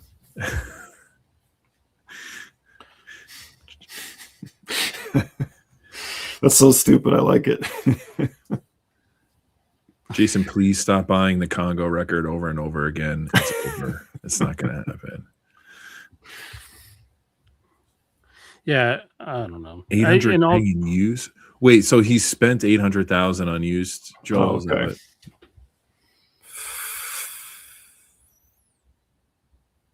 I think Joel. I think Joel also told me that the guy that did this, he also like had plenty of money, so I think he wasn't necessarily being super frugal. I think that's, if I remember right, that was part of the story. At least he profited, I guess. I kind of believe it because we always joke around like, oh, if you ever hit the lotto, what would you do? And I said, I'd run the most unprofitable record store in the world. Yeah, that's all I want. Like, why can't I meet some like Elon Musk type that just has too much money and just like throw me $1 million to run my record store, without any stress? You know what I mean? You had to say the E word. Now the chat's going to light up. You are right, by the way, Stunty. Soul Asylum and Spin Doctors are the same. But what I would say is... Wait, hold on. We are not letting that go. Fuck that. Soul Asylum and Spin Doctors are not the same. They're both great, Joel. Oh my god, dude. No, but I'm wondering if that statistic that Joel gave is more common and more indicative of what most stores are doing as far as the percentage of profit versus cost of goods. I mean, I wish people would I would love to see those numbers. You know what I mean? Because when I think about it, I talked about this, right? So John, who owned Waterloo, right? He goes to retire, and he sells his shares, his part of the business to the people that run, what's the name of that pressing plant? They have a pressing plant, right? So that's how his retirement plan, which obviously tells me he didn't earn enough money just running the record store to be able to retire, right? Chris up at Good Records, he gets sick. His family has to open up a GoFundMe in order to pay his medical bills. Tells me the record store is not doing, So I'm under no illusions here that, you're not going to become a millionaire owning a record store. So that you just get that right out of forget about that. Like, that's not your goal. Your goal is just to live a good life. That's all I want. I want to be comfortable, live a good life, be around records. Like, the joy that I get is not about making the money. The joy that I get is when I hear someone come in and they're like, oh, look, he's got this record, and they get excited and they pull the record out and they talk about, oh, we're going to get this record and we're going to go home and we're going to have like a little party and listen to this. You know what I mean? Like these two young people did the other day. It's a small store, so I can hear when people are talking, and they were talking about doing that. That's the joy that I get, is people getting the records that they want. When someone talks about... Good. Sorry, go ahead. No, go ahead. No, just people, because you have to understand, everything in my store, for the most part, like 99% of it is stuff that I curated, stuff that I love. So when someone finds a record in that they love, it's also a record that I love. To hear them get excited about that, right? I was playing this Adrian Sherwood comp the other day in the store, and multiple people asked me, hey, what's playing? What are you playing here? So I get to sit there and talk to them about Adrian Sherwood. Like, I'm a geek. Like, that makes me happy. You know what I mean? Like, I don't give a shit about how much money I made that day. I would love to know what store out there is like legitimately profitable in a like a decent way, like paying themselves. Like, is In Groove doing that? I mean, I think he just has money to spend. I think, I'd love to know what store is like seriously doing well in the sense where like they can retire. Like, probably none. Well, I think it's how you run the business, right? I mean, a lot of that has. Well, I think it's also estimated time of arrival, right? Like, when did you get in? Like, Mike, definitely. Mike, people knock Mike all the time, and I tease him a little bit. but he got on the launching of this audiophile like revival, and he was out in front of everybody else. So now he has a reputation. That's where you go to get stuff. And but he's spending a lot to make a lot. He definitely is. But if you see what he yields on Whatnot and stuff, I mean, he's built that brand to kind of get high market value on a lot of that. Grass, like that's such a pet peeve. I can't not take that. Oh, horrible. Joel, it sounds like you want a profitable hobby, which isn't a bad thing. There's a lot of like people that have interests, cars, motorcycles, cooking, whatever. They just want a profitable hobby outside of their day job. I don't think there's a downside to that. Yeah, I think like so to talk about what Chad's talking about. So I think Invenir obviously is doing really well. So is Breakaway. In what Joel said here about it's flattened. I hear this from a lot of store owners, right? Like I can think of 3 right off the top of my head that I've talked to that have said that, because I've asked them, like, because I wonder why is it that, like, when you think about big record stores in the United States, why is there no store that's the size of Tower Records? Like not a chain, but even just a single store outside of Amoeba. What's the biggest store as far as like square feet? I mean, there's like Josie Records in Dallas, but they're there's just not enough buyers for that overall. Yeah. It's not like it was in the 70s and 80s, and even in the 90s. It's a niche thing now. It really is. I mean, that's a good Thomas Booth guy. I'd love to know what he's making from his shop. Yeah. So yeah, Josie is a big store square footage wise. I just wonder, like, so I've asked store owners, like, why don't you continue to grow? And a lot of them tell me they plateaued. But I think some of it is like, they're also kind of doing the same things they've always done, right? They're buying used collections, they're selling used records, and they're not doing what's necessary to grow. And the reason they're not doing it is because they don't have the cash to do it, right? Like if you talk to a used store that's plateaued, they don't have the capital to start carrying like new records, right? Because they're putting all their money and keeping their used records continually cycling in and out, right? And same thing, like I'm a store, it's mostly new, but I have plenty of used records too. But like if someone comes to me with a big used collection, I can't afford it. I don't have the, if someone comes with me like a $50K worth of used records, I can't pull the trigger, right? But the other thing I would argue too is that the record stores are saying they're plateauing, and they're plateauing at the peak of the revival, right? They're plateauing when record sales are breaking all-time numbers. So you're plateauing at the height of a market. So yeah, it's going to be hard to grow. I disagree. Well, you're just sorry, make your point. I didn't mean to. I disagree that right now is the height of the market, but please. Well, is record sales reached an all-time high last year, right? Did they? I don't know. Or is it 2025 or 2024? I thought that was the highest. Yeah, it wasn't the. Yeah, for new records. For new records, the highest it's been since 1986. Wow! So you're plateauing in the time of high growth. Like, of course, you're going to plateau. The market is reaching a peak right now. What's going to be interesting is who survives out of that, and then the people who survive are going to grow even more because the market's going to readjust. So I don't think plateauing is necessarily an error on the part. I think it's just the market being at a cap. I think, but that doesn't account for used records, which is what you guys are really harping on too. So what it comes down to is like no one's starting a store right now for this to be like a profitable scheme or like a way to.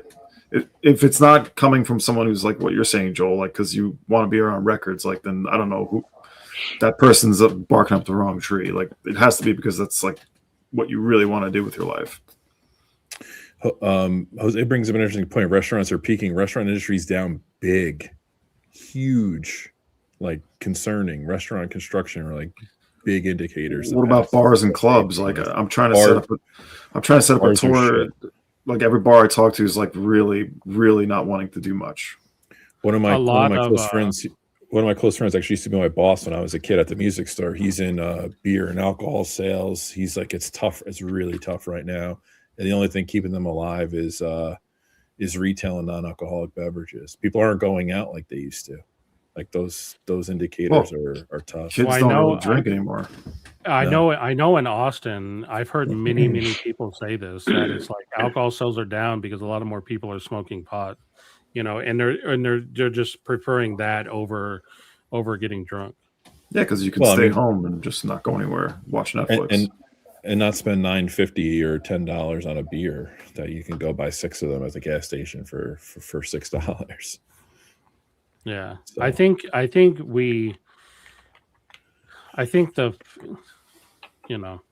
I don't know. I can tell you too, like from I used to go to a shit ton of shows. Even as I got older, I went to a lot of shows, big shows, small shows. This year, I look back at my stubs. Besides, like the first 2 years that my daughter was born, and then like shortly after, this was the least amount of concerts I've seen in a year, probably since I'm like 14. It's just too much because it's the ticket, it's getting there.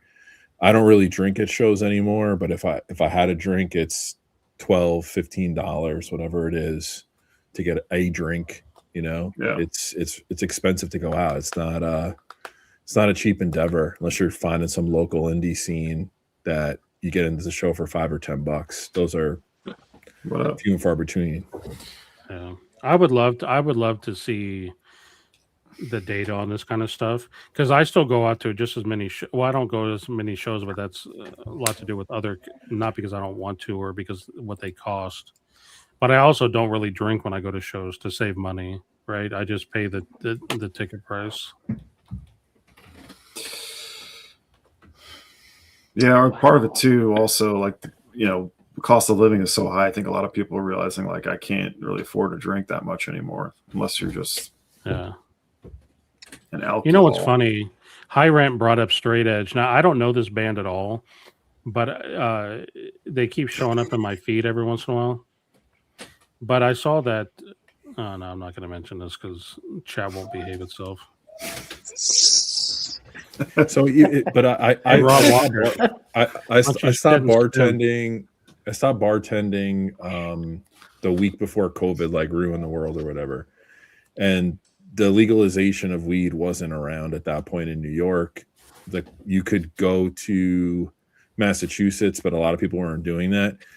So if I stopped bartending in 2018, I would say by 2015, 2016, the restaurant, and I worked at a high volume like staple of a place where I lived. Like you walked in and you made money, like you didn't even have to try.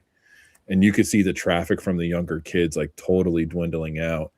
And I thought that they were going to like other areas with more action.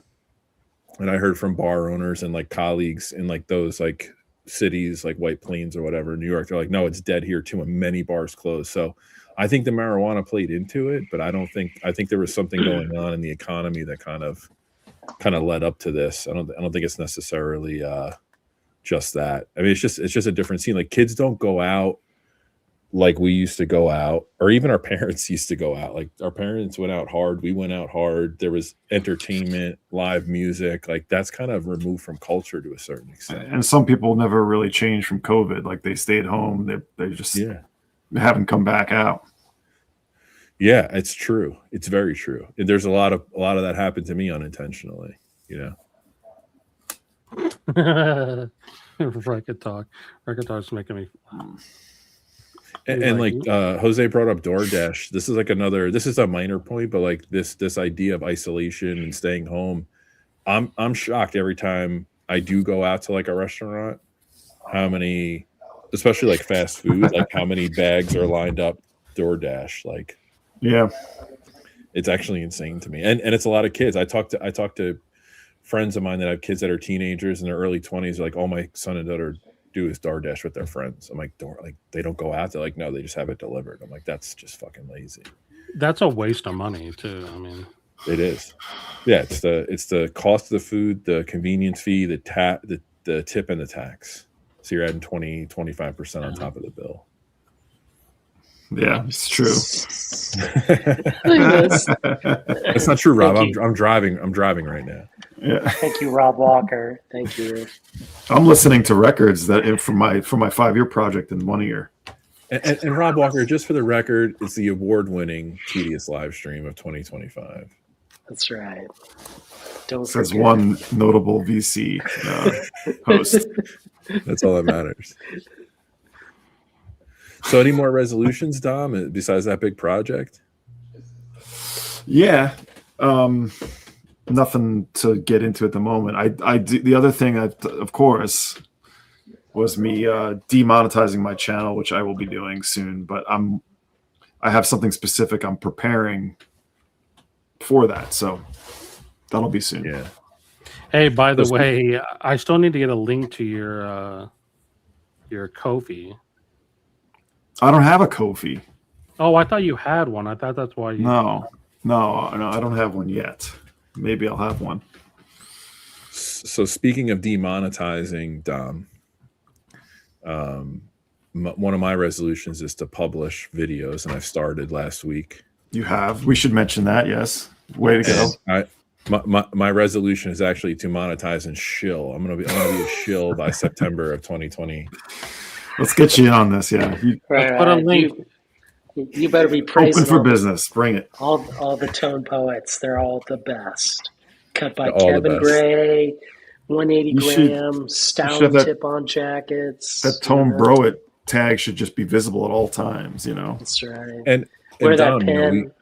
Yeah. when you're ready for the Tone Broet Society, the committee has approved. We're It's just you and the Rev, right? Yes, but you don't have to say that out loud. Come on, man.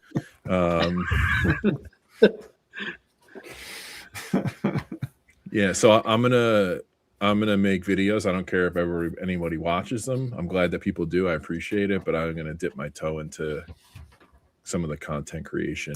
What you should do is start the vinyl tag 2027 right now. Get it out now.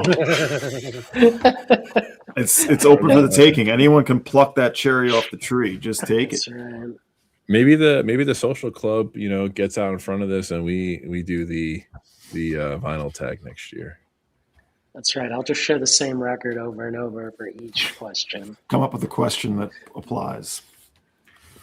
My other resolution is to get Jose to ship me the records he owes me. I don't know how long I gotta wait for these fucking Merzbow, man. Like, I don't know how long I gotta wait. Wait, that's true. I think Jose owes me records too. You'll be waiting till 2027. By the way, Yeah. speaking of channels, I hope Alan's still here. Alan always put up a video on the New York reunion, which was one of my favorite releases of this year. Thanks to Notes and Tones for the recommendation. It's basically a jazz record. It's McCoy Tyner, Joe Henderson, Al Foster, and Ron Carter. And Alan actually worked at Chesky. It's like his first job out of college, worked at Chesky when they were making that record. So he put a video up on his site. I'll drop a link. Oh, yeah. Cool. It's cool because obviously it's a record review, but it's his insight. He was there. So some interesting stories. So I wanted to give Alan a shout out. I watched the video the other night. It was pretty cool. So we'll drop a link. But everybody should sub up Alan for sure. I know Chance was throwing that around earlier. I missed that. I got to check that out. Okay. Jason, you have no more resolutions? You're no bands you want to see or anything like that? Once I get out of witness protection, things will be better. I can compare records again. Here's the question. Joel can have Joel and I can go through all the mixers that I have, All the mixers. So today is Monday, right? Did you do any apartment searching? I did a little bit, but I was really busy at work. It's actually to come back to work after all that time off kind of sucked. Today was rough. Very good. The train is starting.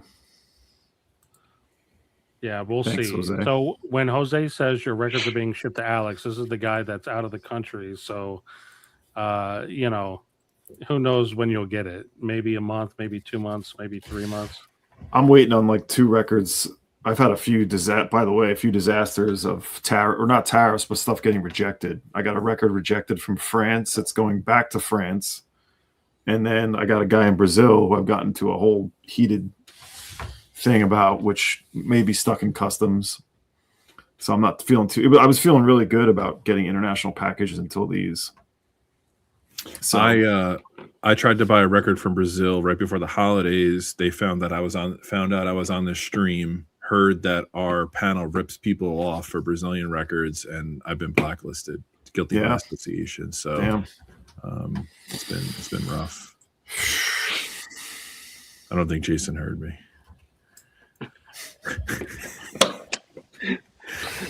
I don't know. I'm what do you call it? Like, I'm doing this through the iPad. It's rough.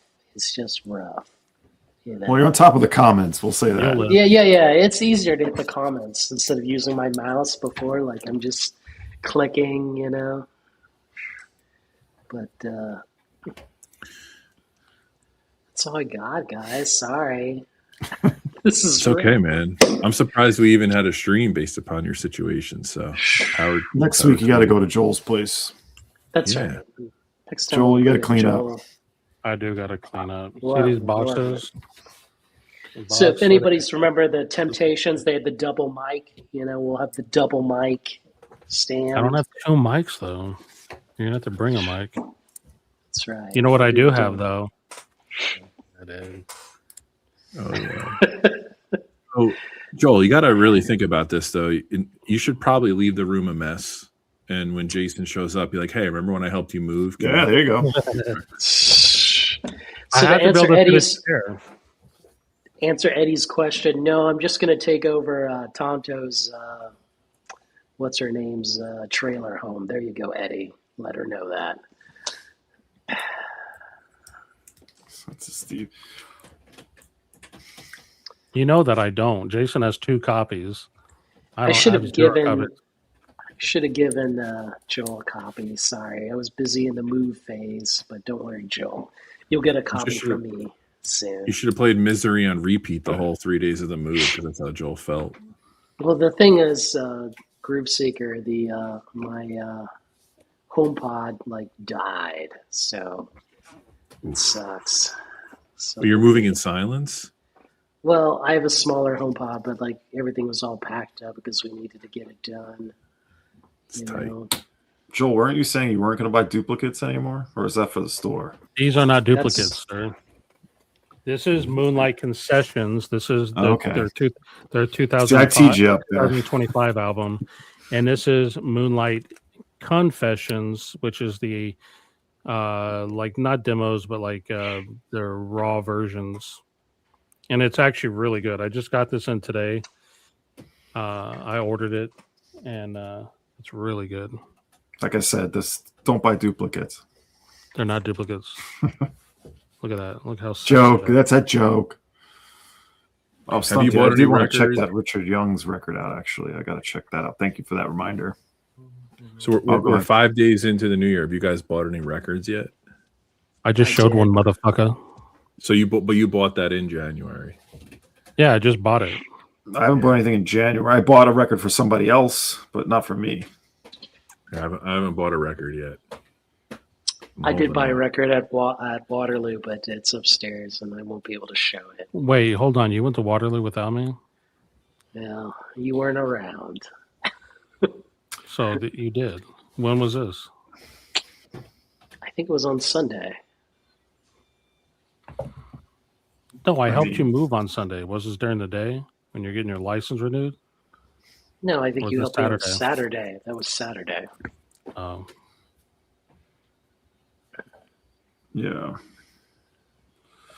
He does. Yes.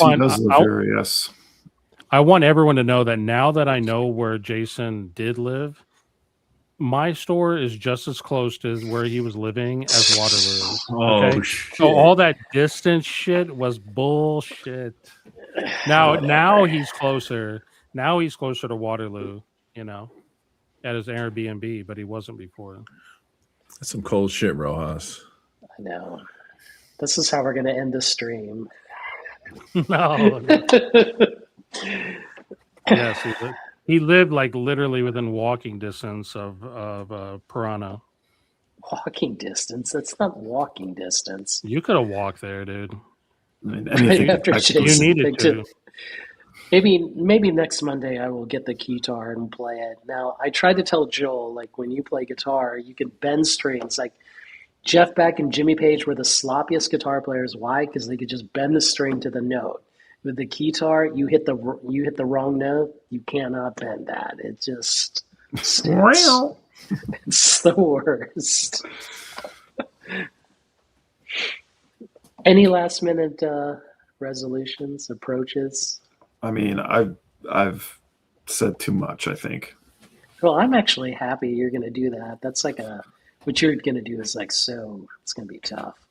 Well, it doesn't have to happen in 5 years. It could be less, it could be more. The point is, even if I listen to 2/3, 3/4, that's still pretty good, you know. I mean, the reality is I just filed maybe 150 to 200 records that I've probably listened to once or twice this year. You know, like I didn't really fully digest those. So those are going into the mix now to be played at some point. You know, my work just got harder, I guess. But What is going on? So, Jason, see, I don't know any of these people personally besides Stevie and Stunty or in Johnny Fever. But like when Seafork says that, I don't know if he's kidding around or if he's talking shit about you. Like, I don't know. I don't know. He puts the comment, I post it up, and, you know, like I said, like Joel and I are friends, you know? Yeah, I know Jason pretty well at this point. And so, Seafork, I don't know why you're saying something like that. It's not very nice. Groove Seeker, any last minute? I think everyone in chat's resolution should be to be nice. And starting with Stunty, you're number one on the list of people that needs to be nice. And Seafork, now you're number two. You might be in the will, Joel. I might be. in as well. Probably not, but I might be. I don't think I'm in it, so it has to be you. You know, hold up, Joel. You know, at Waterloo, they had 2 copies of the Dead Milkman, that Big Lizard record, one for 100 and one for 85. And the only difference was that there was no insert. And I just wanted to hold them up and like ask them to take a picture, and then I was going to do an Instagram post like, what is this shit? But I did not. I was like, man. Wait, hold on. You're not talking about the RSD. You're talking about the original. press? Oh, okay. Yeah. Wait, was it just the insert, or did they have a store sticker on the outer sleeve as well? Because they had the store sticker. There you go. That's $5 in value plus 10 for the inner. like this one, you mean? The math. Hold on. There you Hold go. up here. Oh, you left it on. You got that for 25 from him? Damn. Yeah. But I couldn't help it. I just had to leave it. It's just I want to see this increase up to 50 or 60 or 70, hopefully. Did you get one of the serial numbered pins? I ordered 2 just in case. No, I didn't. This is my lone Black Friday right here. You asked for the pin and like a certificate with the signature from Mike. Then next time you had your Tone Bro at Society, you're like showing off to Don Was. Like, look who's Simon. They're gonna be like, who's that? Hold on, I got him on display. I don't think I've subbed Alan before. Oh shit. I'm sorry, Alan. So Dom, if you get an envelope in the mail, it's gonna be reversed. It's gonna be gold with blue lettering, and it'll have the invitation from the Rev and I in. So take Dude, your time. Don't play with my heart, okay?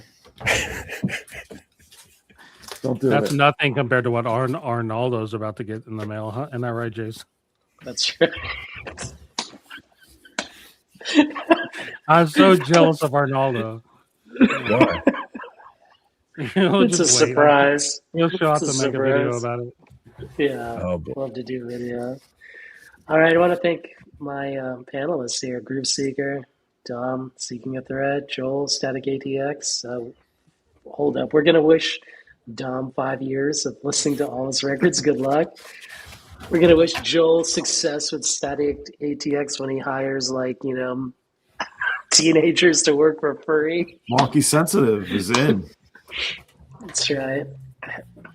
We also want to celebrate Alan for his first video. Is it your first video, Alan, or second? So congrats, man. Alan will be a panelist soon when he gets all settled. Groove Seeker, I don't know, man. Thanks for your friendship. We'll see you in Fish in 2026. Yeah, man. Yes. I'll, when the on sales are announced, we'll work it out. You want to do like what, eight or 10 shows? Like, what are you thinking your first go around? Just one Now you're playing with Chris's heart. Awesome. No, it's gonna happen. We're gonna do it. 2026, You are? man. Yeah, man. Sure. Hey, I can get four tickets. It's not a big deal. So just throwing that out there. And I thank everyone in the chat for stopping by. So Cheers. All right, Good luck guys. in the Airbnb, Jason. I think I've already pissed off my housemates, but Tell them only 25 days to go. that's right. See you in the streets, right? Thank you, everybody. Peace. See ya. Later. How do I end this? I can't. The stream is going to go on forever. That's This is right. the stream that never ends. We're